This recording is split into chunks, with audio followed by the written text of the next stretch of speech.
Oke guys, sebelum melanjutkan, jangan lupa like dan komen. Dan yang baru bergabung, jangan lupa subscribe dan aktifkan loncengnya.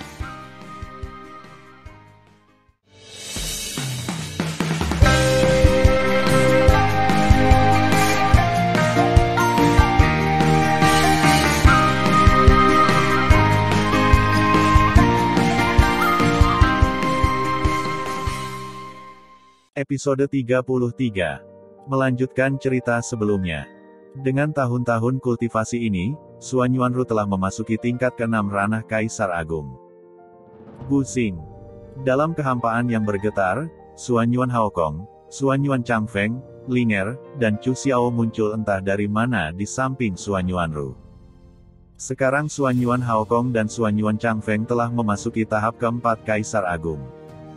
Xuan Yuan Linger dan Chu Xiao, yang telah berhasil selamat dari perampokan setahun yang lalu, dipromosikan ke tingkat pertama dari ranah Kaisar Agung. Sekarang pasangan adalah tingkat kedua ranah Kaisar Agung. Rower, apa rencanamu selanjutnya? Xuan Yuan Haokong bertanya. Xuan Yuanru melihat ke belakang perlahan, dan matanya yang indah menunjukkan niat membunuh. Pada tahun-tahun itu, jika bukan karena bantuan para dermawan, aku akan dibunuh oleh Kaisar Abadi ke-8. Sekarang saatnya untuk membalas dendam. Kita akan pergi ke dunia abadi ke-8 dan membunuh Kaisar Abadi ke-Yin. Dan, Xuan Yuan berkata dengan dingin, kami telah berlatih selama ini, jadi pencapaian kami meningkat tajam. Sekarang Tan Yun jelas bukan lawanku. Setelah membunuh ke-Yin, aku mencari keberadaan Tan Yun dan membunuhnya.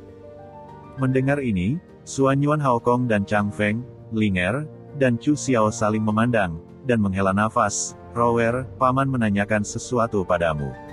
Saya harap Anda akan menjawab dengan jujur. Paman, tolong katakan. Xuan Yuanru tersenyum. Rower, apakah kamu harus membunuh Tan Yun? Setelah Xuan Yuan Haokong selesai berbicara, senyum di wajah Xuan Yuanru menghilang, dan dia berkata dengan tidak senang, Paman, apa maksudmu dengan ini? Rower, Paman tidak memihak Tan Yun. Xuan Yuan Hao berkata dengan tulus, pada tahun-tahun ketika saya bersama Tan Yun, Paman mengira dia adalah pria sejati. Apa yang harus dia lakukan agar Anda tidak membunuhnya? Bagaimana? Xuan Yuanru menarik napas dalam-dalam dan berkata dengan dingin, dia membunuh ayahku, meninggalkanku pada malam pernikahan, dan kemudian menikahi Dewa Ruang dan Waktu dan membunuhku dengan pedang. Tidak peduli apa yang dia lakukan, dia berutang terlalu banyak padaku. Dia hanya bisa membayarnya dengan nyawanya. Pada saat ini, Xuan Yuan Changfeng tidak bisa menahan diri untuk mengatakan, kakak, Sen Subing juga mengatakan bahwa ayahmu tidak mati. Saudara Tan juga mengatakan bahwa dia merindukanmu dan membunuhmu ketika dia terluka parah. Adapun Tan Yun, meninggalkanmu pada malam menikahimu, mungkin dia tidak punya pilihan selain berjuang. Misalnya, jika dia tidak pergi, dia akan mati. Tanpa menunggu Xuan Yuan Changfeng, dia diinterupsi oleh suara dingin Xuan Yuanru, diam. Apalagi yang bisa kamu lakukan selain memutar lengan dan sikumu? Keluar. Aku terlalu malas untuk memperhatikanmu. Xuan Yuan Changfeng menghela nafas, jika Tan Yun tidak menyelamatkanmu, bisakah kamu tetap berdiri di depanku? Pada saat ini, Xuan Yuan Haokong dan Xuan Yuan Linger melihat kebencian Xuan Yuanru terhadap Tan Yun. Mereka ingin memberitahunya bahwa dia sudah mati sekali, tetapi Tan Yun telah menggunakan kekuatan gaibnya untuk memutar kembali waktu dan memberitahunya tentang penyelamatannya. Tapi keduanya juga mengerti bahwa temperamen Xuan Yuanru memberitahunya bahwa dia mungkin tidak menghargainya, jadi mereka tidak mengatakan apa-apa. Xuan Yuanru menghela nafas dalam-dalam, menenangkan suasana hatinya dan berkata, ayo pergi dari sini, pergi ke gerbang perbatasan, dan menjauhlah dari dunia abadi keempat. Kemudian, Xuan Yuanru dan yang lainnya terbang keluar dari ngarai. Butuh waktu 2 bulan. Ketika mereka akan mencapai gerbang penghalang, mereka mendengar berita yang mengejutkan. Mereka mendengar bahwa tidak hanya Kaisar Abadi keempat terbunuh, tetapi juga Kaisar Abadi pertama, kedua dan ketiga meninggal. Saat ini, Xuan Yuanru mencibir sambil berpikir, begitu. Pasti Tan Yun. Dia pasti juga ingin mendapatkan mata air abadi di dunia abadi. Sayangnya, Dia kecewa. Mata air abadi sudah dirampok olehku. Ketika Xuan Yuanruo mengejek Tan Yun, Xuan Yuan Haokong, Xuan Yuan Changfeng, Linger dan Chu Xiao saling memandang, menunjukkan beberapa wawasan di mata mereka. Di mata keempatnya, Tan Yun yang menyarankan agar dia membujuk Xuan Yuanru untuk menjarah rumah rahasia abadi ke-1, 2, 3, dan ke-4, dan Tan Yun sangat mencintai Xuan Yuanru, pastilah Tan Yun khawatir tentang Xuan Yuanru. Hanya tiba di dunia abadi ke-1, ke-2, ke-3, dan ke-4, membunuh 4 kaisar abadi yang agung, tujuannya untuk melindungi Xuan Yuanru. Dengan pengalaman mereka langsung melihat melalui perasaan mendalam Tan Yun untuk Xuan Yuanru di balik kematian 4 kaisar abadi. Namun, pihak Xuan Yuanru tidak tahu apa yang telah dibayar Tan Yun untuknya. Keempatnya merasa bahwa Xuan Yuanru tidak diperlukan sama sekali. Mereka berempat merasa bahwa Xuan Yuanru tidak perlu, dan pergi dunia abadi ke-8 untuk menemukan Keyin untuk membalas dendam, karena mereka percaya bahwa Tan Yun telah membunuh Keyin dan membalaskan dendam Xuan Yuanru. Memang, ketika Xuan Yuanru dan yang lainnya membutuhkan waktu 4 bulan untuk melintasi dunia abadi ke-5, dunia abadi ke-6 dan dunia abadi ke-7 dan tiba di dunia abadi ke-8, Xuan Yuanru mengetahui bahwa rumah abadi ke-8 telah dicuci darah. Dan Keyin, kaisar abadi ke-8, telah lama terbunuh. Tidak hanya itu, ketika Xuan Yuanru melewati dunia abadi ke-5, ke-6 dan ke-7, dia menemukan bahwa ketiga dunia abadi itu dalam kekacauan, dan 3 kaisar abadi juga terbunuh. Xuan Yuanru berdiri di langit di atas padang rumput di luar kota 8 abadi dan bergumam pada dirinya sendiri, itu pasti dibuat oleh Tan Yun. Dia membunuh ke-9 abadi. Xuan Yuan Haokong berkata, Ruer, karena kaisar abadi ke-8 sudah mati, mengapa kita tidak mencari tempat untuk meningkatkan ranah dengan tenang untuk menjadi dewa? Ya, Xuan Yuan menganggukkan kepalanya dengan lembut, dan cahaya dingin di matanya yang indah berakhir. Sekarang kita memiliki cukup mata air abadi untuk dibudidayakan ke tingkat ke-12 ranah Kaisar Agung. Setelah memahami penghalang menjadi dewa, kami akan menunggu Tan Yun di penjara abadi pemurnian terlebih dahulu. Selama dia memasuki penjara abadi pemurnian, dia akan mati. Boom, boom. Setelah Xuan Yuanru berbicara, ketika dia hendak pergi dengan mereka berempat, tiba-tiba, celah ruang besar dari puluhan ribu makhluk abadi muncul di langit, seolah-olah langit telah dirobek secara paksa oleh sepasang tangan raksasa. Kemudian, napas yang kuat dan tak tertandingi menyebar dari celah ruang angkasa, menyelimuti 5 orang Xuan Yuanru. Dalam napas ini, 5 orang Xuan Yuanru merasa tercekik. Ini adalah nafas dewa. Xuan Yuanru tampak kagum, dan buru-buru mentransmisikan suara ke-4 orang Xuan Yuan Haokong, seorang dewa telah datang, dan itu bukan dewa biasa, jadi saya akan terbang ke padang rumput dan berlutut. Apapun yang terjadi, jangan katakan apa-apa. Segera, murid Safir Xuan Yuanru menjadi hitam, dan ke-4 Xuan Yuan Haokong dan Xuan Yuan Haokong terbang di padang rumput, merangkak ke tanah. Alasan mengapa Xuan Yuanru sangat gugup adalah karena dia takut dia akan diperhatikan oleh dewa yang akan datang, dan dengan demikian menemukan bahwa dia adalah keluarga roh. Pada saat berikutnya, di langit, 2 pemuda dengan pembawaan yang luar biasa tetapi niat membunuh melangkah keluar dari celah-celah di ruang angkasa dan berdiri di langit di atas kota abadi ke-8. Wosh, wosh. Segera setelah itu, seorang prajurit ilahi mengenakan baju besi hitam, seperti gelombang hitam besar, menyembur dari celah-celah di ruang angkasa, dan dengan hormat digantung di belakang kedua pemuda itu. Ketika Xuan Yuanru melihat kedua anak muda itu, dia sangat terkejut. Karena dia tahu bahwa orang-orang muda berjubah merah dengan kemarahan dan pesona jahat adalah dewa kacau yang terkenal di dunia dewa.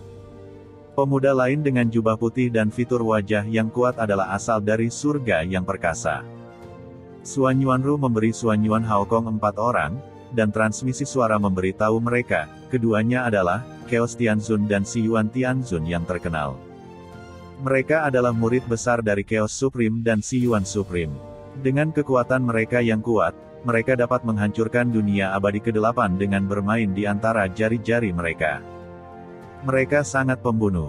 Mereka pasti telah mengetahui bahwa Kaisar Abadi ke-7 dan Kaisar Abadi ke-8 terbunuh. Lin Yu, Kaisar Abadi ke-7, adalah murid ke-12 Si Yuan Tianzun, sementara Keyin, Kaisar Abadi ke-8, adalah murid ke-9 dari Chaos Tianzun. Jika itu normal, bahkan jika semua orang di 9 dunia abadi meninggal, kedua Dewa Tianzun tidak akan keluar sendiri. Hari ini, dunia bawah mereka pastilah kematian orang yang mereka cintai, yang benar-benar membuat mereka marah.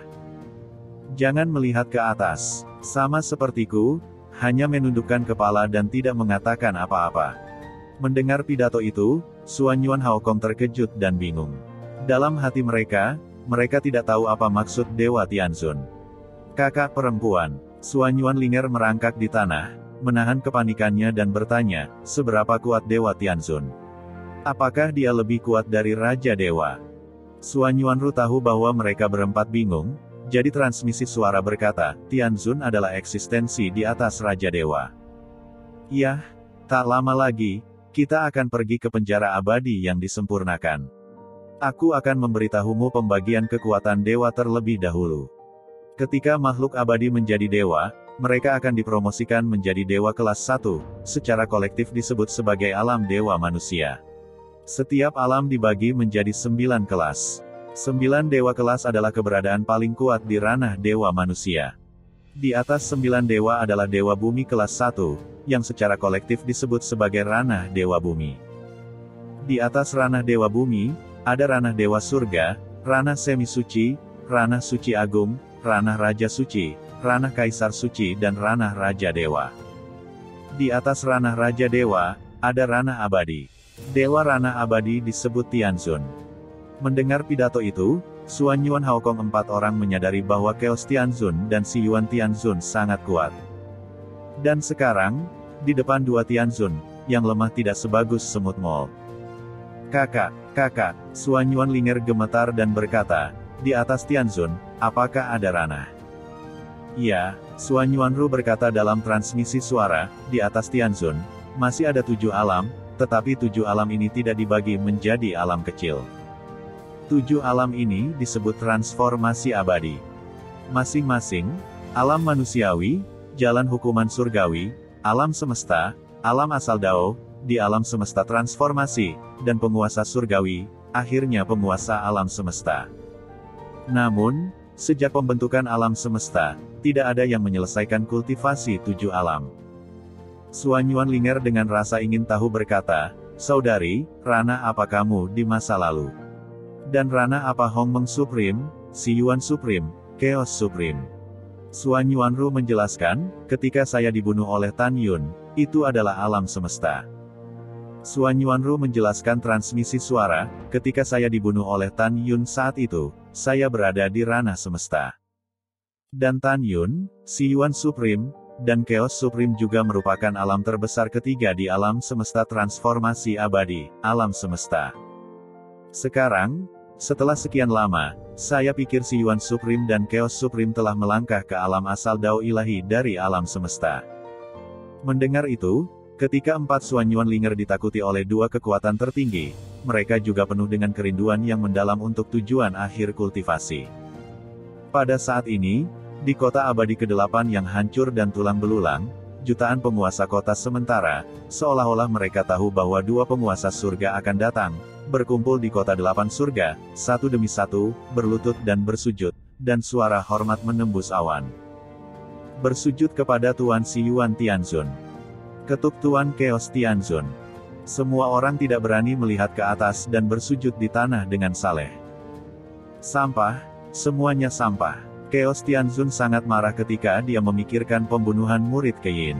Ben Tianzun mendengar bahwa muridku Keyin dan Kaisar Abadi Lin Yu dibunuh oleh orang-orang, tetapi kamu tidak memiliki jejak pembunuhnya. Juga, kamu bukan hanya pecundang, tetapi 8 peri lainnya adalah sampah yang tidak berguna. 9 Kaisar Abadi semuanya terbunuh.